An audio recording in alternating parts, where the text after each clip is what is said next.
So, hello.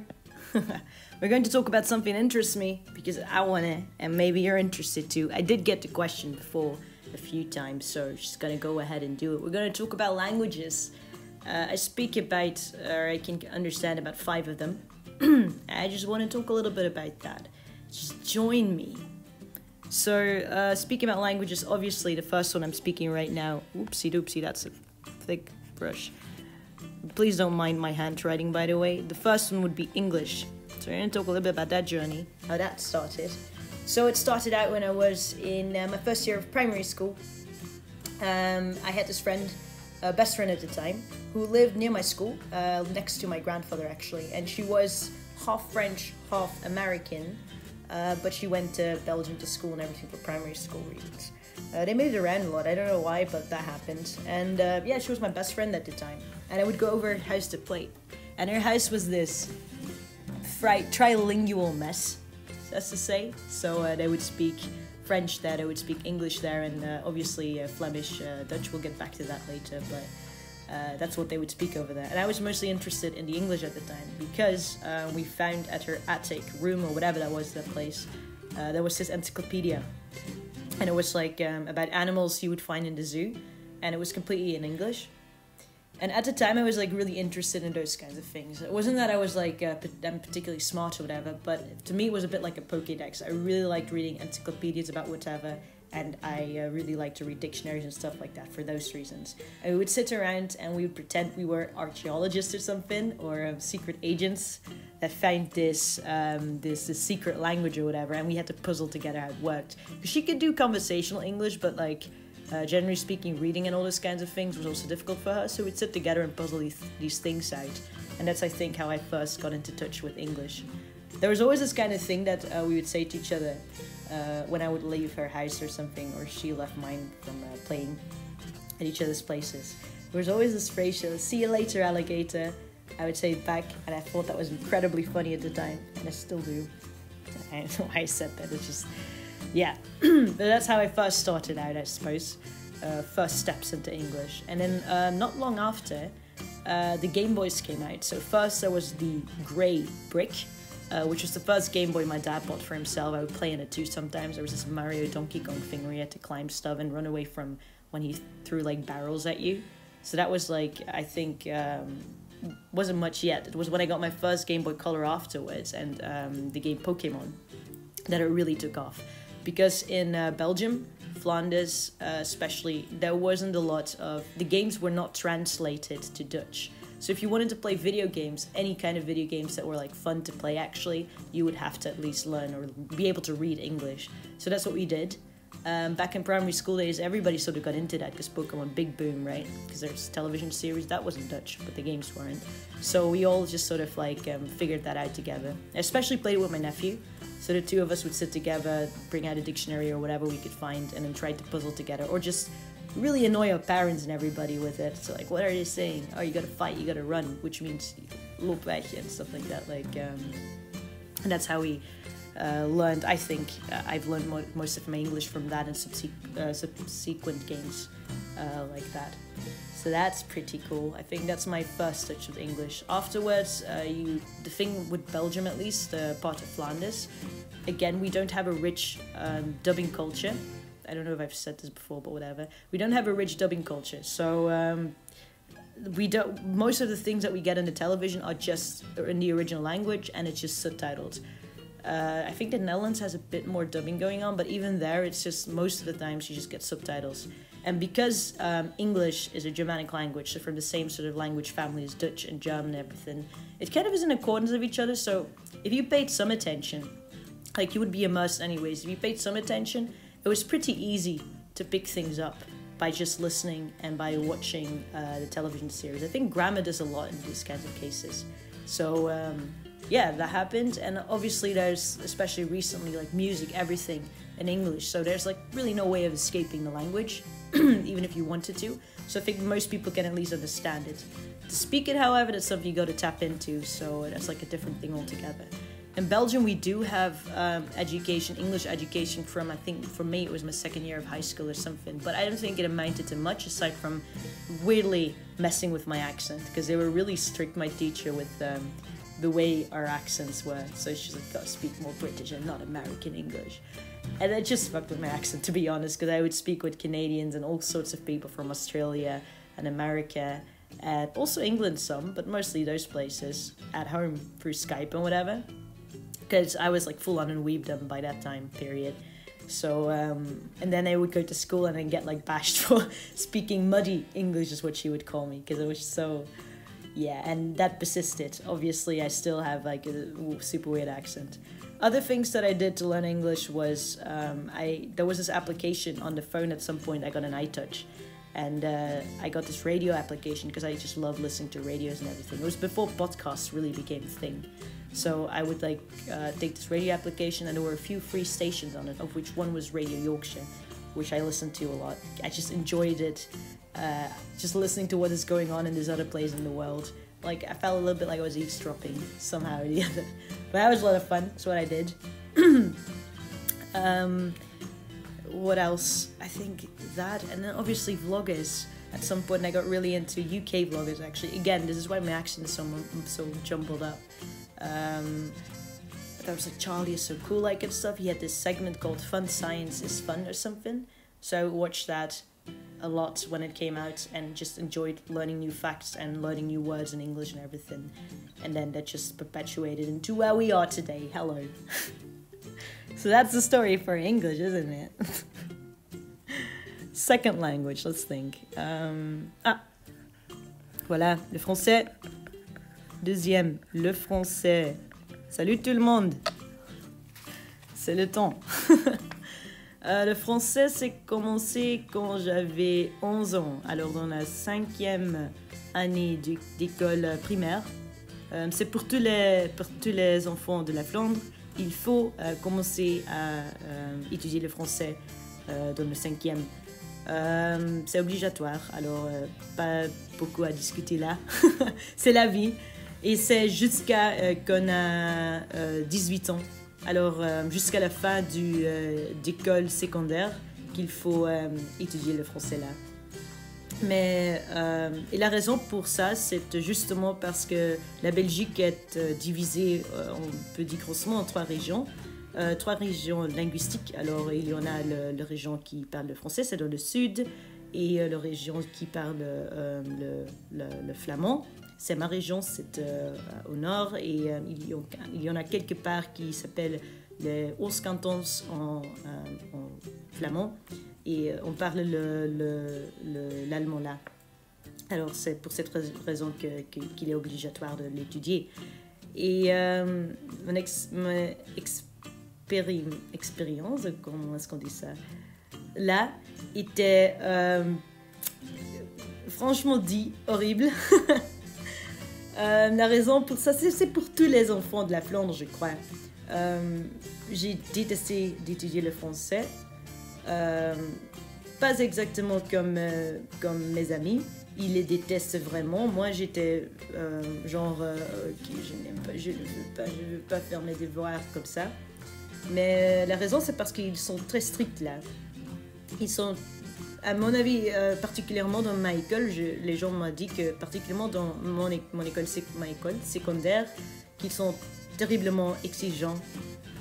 Alors c'était dur de l'étudier, de faire des devoirs et tout ça. C'est jusqu'à le point que la moyenne, je crois, dans la fin d'école secondaire était 55% pour ma classe. Moi, j'avais 65%, et ça, c'est une note bon dans cette époque-là. Mais oui, je crois que la raison, c'est l'éducation, le système dans cette époque. Je suis pas sûre maintenant, mais dans l'époque, on n'a pas exactement étudié le français pour parler avec des Françaises, des vraies Françaises, mais c'est surtout pour je sais pas pourquoi, pour des raisons académiques, je crois, parce que quand on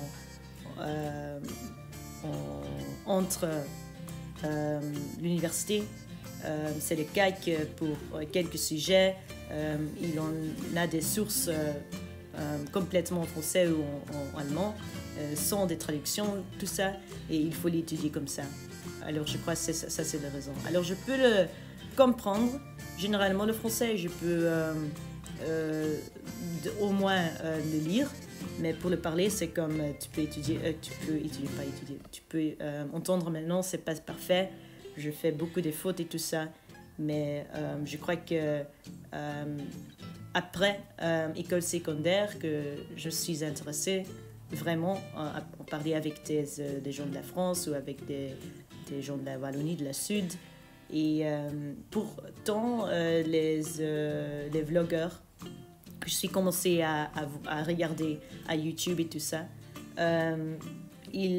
c'est juste après l'école secondaire que je suis commencé à utiliser et pratiquer le français pour ma propre intérêt.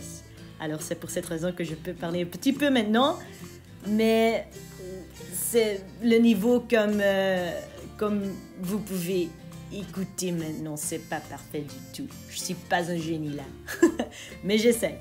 Alors c'est la petite histoire pour le français. Derde taal, oké. Mijn moedertaal, Vlaams / Nederlands. Dat is mijn moedertaal, dus daar is niet veel over te zeggen. Dat is gewoon dagelijks leven. Waar je wel over kunt praten met Vlaams en Nederlands, misschien een beetje de verschillen. Dus in het Vlaams...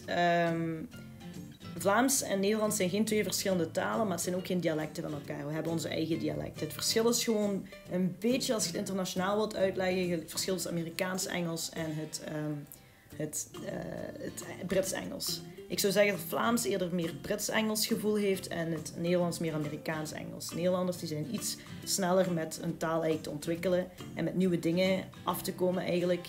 En Vlamingen zijn wat conservatiever op dat gebied en die behouden meer de taal zoals het is, veronderstel ik.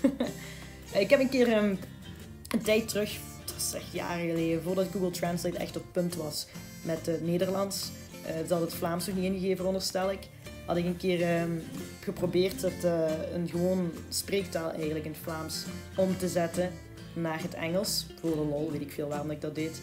En op een bepaald punt, wij gebruiken voorzetsels als gij. En in Nederland gebruiken ze jij. Op een bepaald punt stak ik dat dus in die vertaler. En wat ik terugkreeg was dat gij terugkwam als thou en thy. Dus vanaf dat moment had ik een beetje door waarom dat Nederlanders altijd grapten over hoe het Vlaams klinkt. Het klinkt blijkbaar heel middeleeuws en een beetje iets te beleefd. Nu voor Vlamingen is dat ons normale spreektaal. Wij denken er niet zo over. Maar als je denkt op het gebied van oké, het klinkt alsof iemand thou tegen je zegt. Want Nederlands gebruikt het absoluut gewoon niet. Dat soort woorden. Is het inderdaad wel best wel grappig. En buiten dat heeft het Vlaams heel veel invloeden van het Frans. Dus we gebruiken woorden like remorque, camion, camionet, microgolf. Dat komt van microwave, denk ik. Ik denk dat ze iets anders gebruiken in het Nederlands. Ik ben vergeten wat ze precies gebruiken. En frigo, dat soort zaken. We hebben een heleboel kleine woordjes die we eigenlijk gewoon van het Frans afhalen. Bijvoorbeeld iets wat ze gebruiken in regio's meer naar het westen toe, is pertang. En pertang is het eigenlijk hetzelfde betekenis als pourtant in het Frans. En we gebruiken aller en amai en dat soort zaken. Dus er zijn wel verschillen en dat is wel leuk. Dat is in het Vlaams en het Nederlands. Dus even denken. Vierde. Yonbame ne. Nihongo. Nihongo. 忘れずに。それを忘れずにね。日本語はその始まりはおそらく私は、まだ子供やった時11歳くらいかな、そのね年くらいやったけど、あの時は、日本の料理がめちゃくちゃ好きになって思って、でそれからちょこっとだけ日本に興味が湧いてきたね。それからは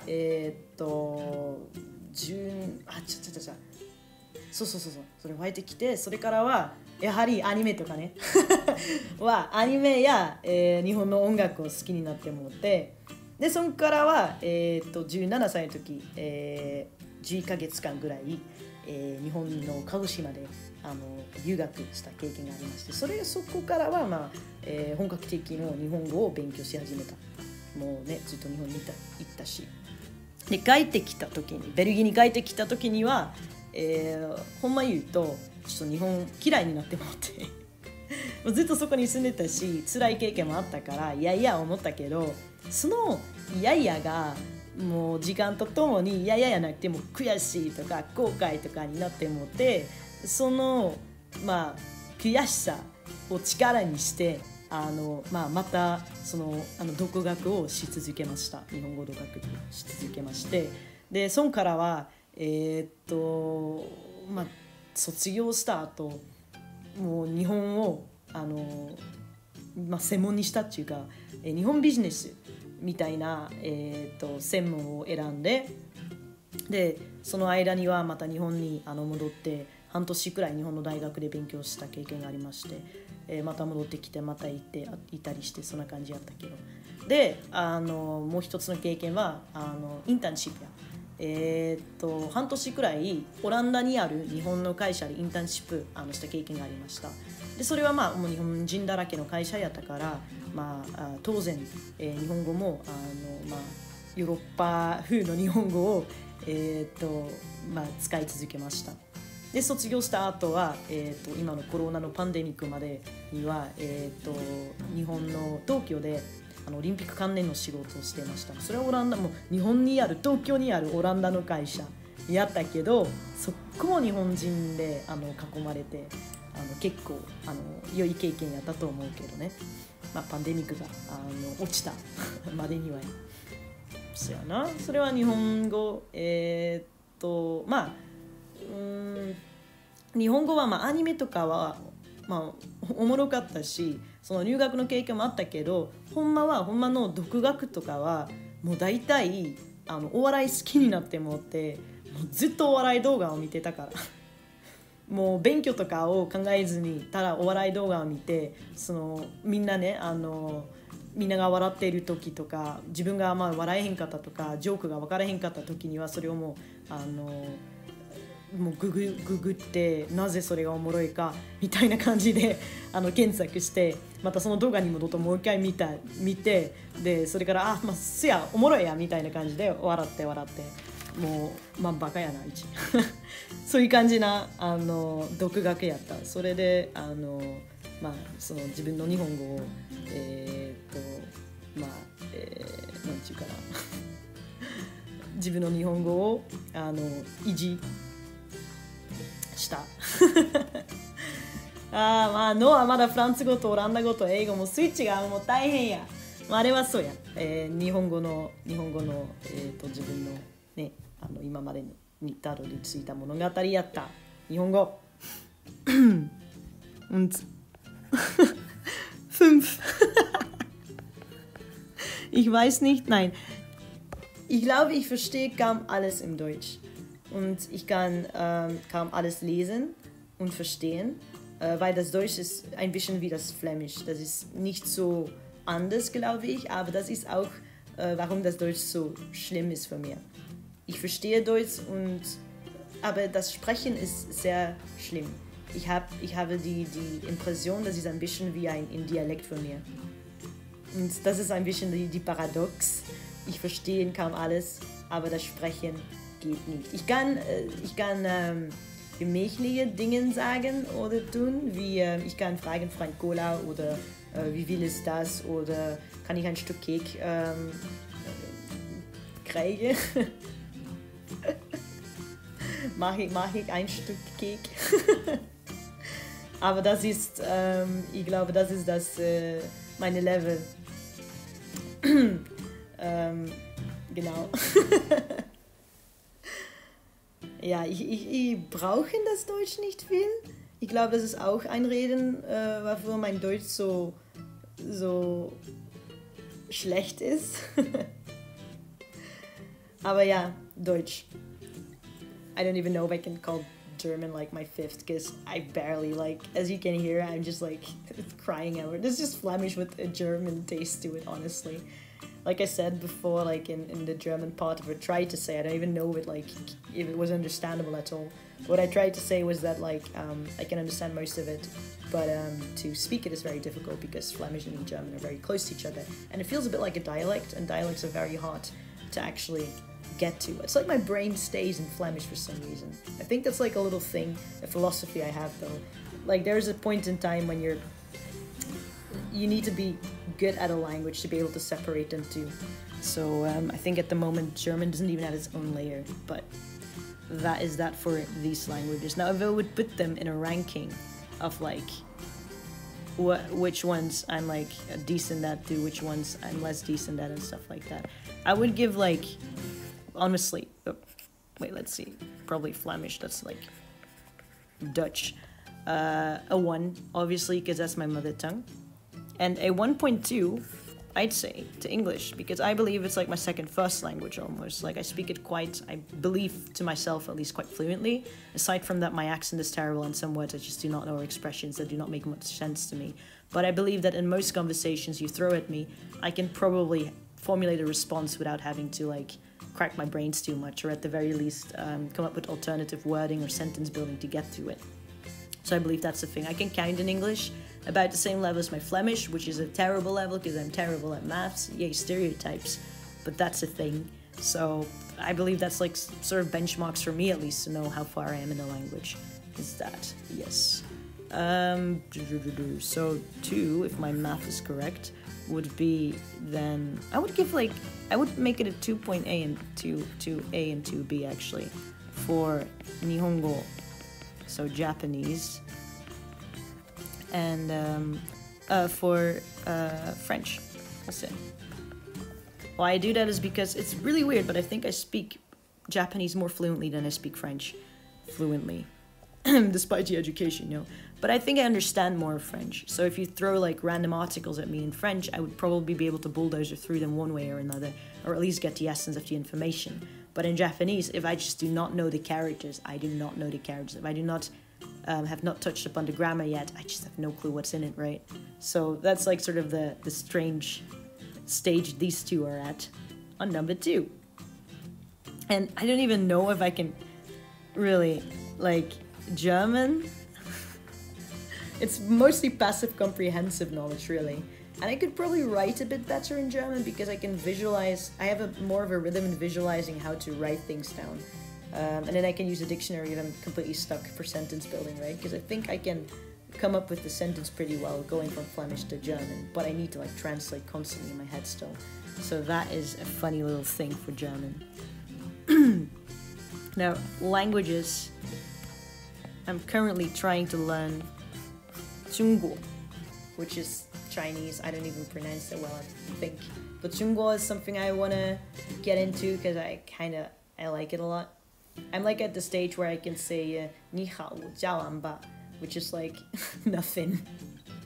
I'm still learning like basic vocabulary and stuff, like saying mama and stuff like that. That's my level I'm at. I'm a grade schooler. No, I'm not even a grade schooler, I'm a toddler. So what I want to learn is like, I suppose Chinese. Other languages I want to learn are Italian and Turkish and Arab, honestly. And the reason for that is because the region where I live in the 60s, brought over immigrants to work in the mines at the time, so they were calling up for jobs and everything. And there was mostly, I think, South Italians, Turkish people, Arab people that came over for that. And because of that, I've always been surrounded by these sounds and by these languages and by, mostly culturally, because a lot of my friends are either half or they're like full on, and like the way they act and everything is ingrained a little bit in me, I believe. There's also this thing that where I live, at least, young people, the way they speak, their little slangs and everything, have a lot of influence. Later on I learned from Italian and Turkish and Arab. There's like idioms or word plays or words that we say that nobody else in Belgium ever really says, or just ask where the hell do you even get that from? You're so quirky. But it comes basically from these languages I've later on figured out. For example, an expression would be don't break me the balls, which comes from Italian. I've learned something rompere, whatever, don't break me the balls, don't break my eggs, these kinds of things. There was this thing about the eye, which I didn't know was something more Arab, so around these regions, something about the eye of evil. I used to think it came from like Egyptian or something, which is still not Arab or whatever. But yeah, it's just like in the culture, right? I also just like, for learning languages, there's like several motivations aside from just, like for example, Thai, I want to learn for the cultural reasons. So this is because I feel like a connection to it. This is just because I genuinely like the world that is Chinese, I suppose. Like I want to get more into entertainment, into that world. It's so vast. Thai is like the culture mostly. I can't say like for Arab I genuinely like the sounds of it. It sounds very raw to me. Turkish sounds a little bit cleaner. No judgment on that part. It's just like the way it sounds, right? And Arab has more of a raw feeling to it. And Thai is not the sounds as much, but mostly the culture. I feel like the same thing that happened with Japanese, where in Japanese I felt, because I learned the language, I got this entire cultural and worldview, because the language and the culture is so tied together. And I have that same feeling for Thai, where I have the impression that if I learned that language, I would get like, I would acquire this completely new world in my brain, which that's sort of like the endorphins I get out of learning languages and about cultures and stuff, right? So Thai would be really cool. I want to learn like Taiwanese, honestly, because I've got some friends there, which would be really cool. Another one is Korean. The reason for Korean is two reasons really. There's pronunciation, frustration, because I've tried, like, there's this thing, for example, they romanize as double K and K, which I can't even hear, and that frustrates me greatly. Like, usually, in most language at least that I just try to, like, play around with, I can sort of mimicopy. It's ear copy what is being said and everything to like decent level that a native can understand it. But for Korean, I can't for the life of me. I do not understand why. It frustrates me. It's like similar to the Japanese thing, where this frustration might build up to actually learning it. There's that, and there's also Hangul. Maybe my main reason actually is Hangul, because I think the Korean writing is very aesthetically pleasing. It's like typography almost. It's like Tetris building together of like words or characters. You're building characters basically to make out these sounds, right? And I think that's a really cool thing, so I hope to get into that at some point in my life. There's like a shit ton. On that topic, actually, I have something, I don't know if other people have that too, but I would call it like language envy or jealousy. So I don't think of myself as being a very jealous person. I mean, obviously I feel it too. I'm not like a robot, but I can deal with it very easily. Like when it comes to creative stuff, or things people are good at, or things people just know or whatever, right? Or that they create.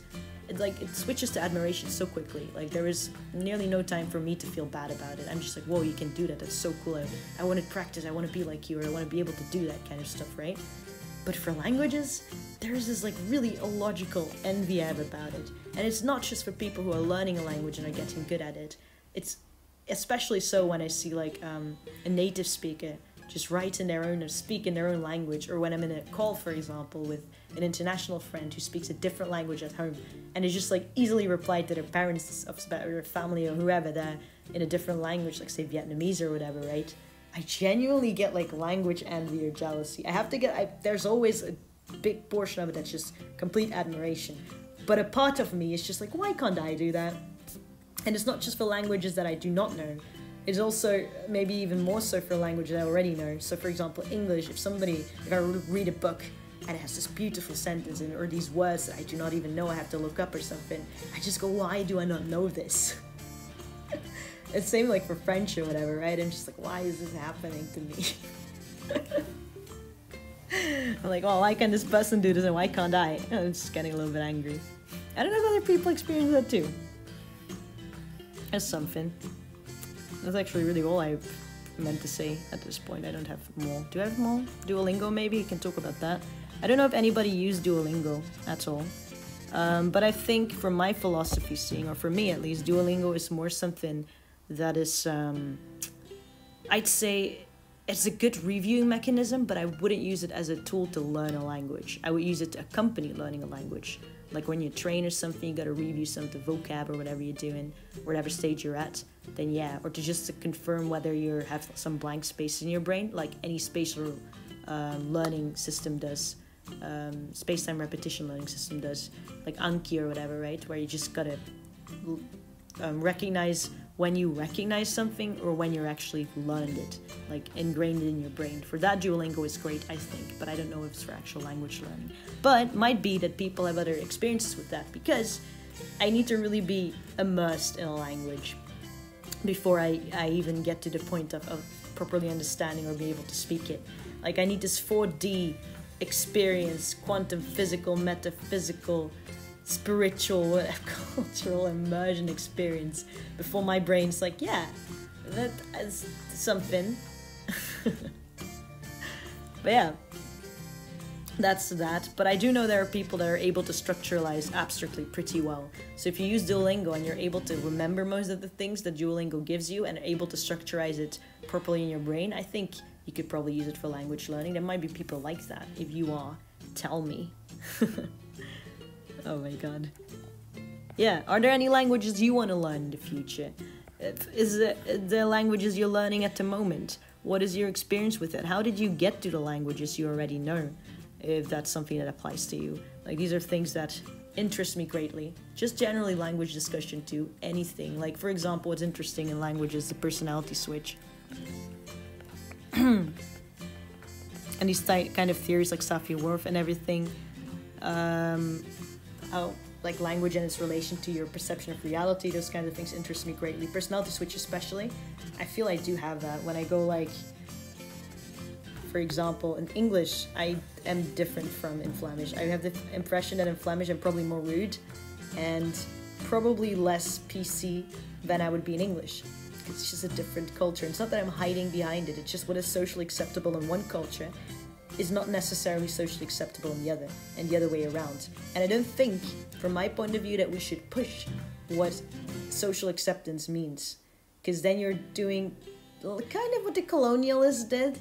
And yes, you might do it with a completely good mindset, but honestly, like, some colonialists, especially the ones that were like, we're gonna bring civilization and Christianity to these poor naked people hunting in the woods, kind of, you know, you're not wrong. Like, these people are dying and having a hard time there, and their own issues, but at the same time, are you right, question mark? But that's just my idea of it, right?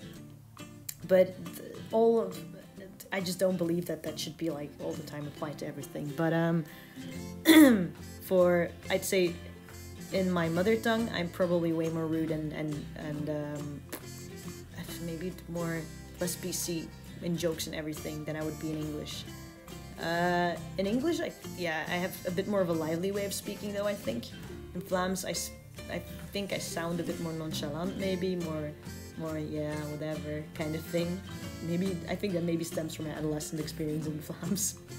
English, I didn't have that. I'm a bit more energetic. Probably also because of the people I hang around with, the things the channels through which I learned English and everything. There's mostly enthusiastic people that were happy about shit, so that's great. And then, like, I suppose more academic stuff in English. Français, I think it ties a bit more to Flemish culturally for me, at least. There's more of a kind of thing for French. A bit more rude as well. I think it ties together. It's Europe, maybe. Who knows? Maybe it's Maybelline. Maybe it's Europe. Maybe whatever. In Japanese, I'm way more polite. That's yeah. Way more polite. I think a bit more.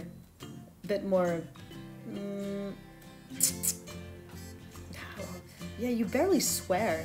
I swear way more in Flemish than I do in English. In English, I swear at times, but I think it's socially accepted swearing at this point in time when I'm recording this, like, sh and whatever, and the F word and whatever we use, right?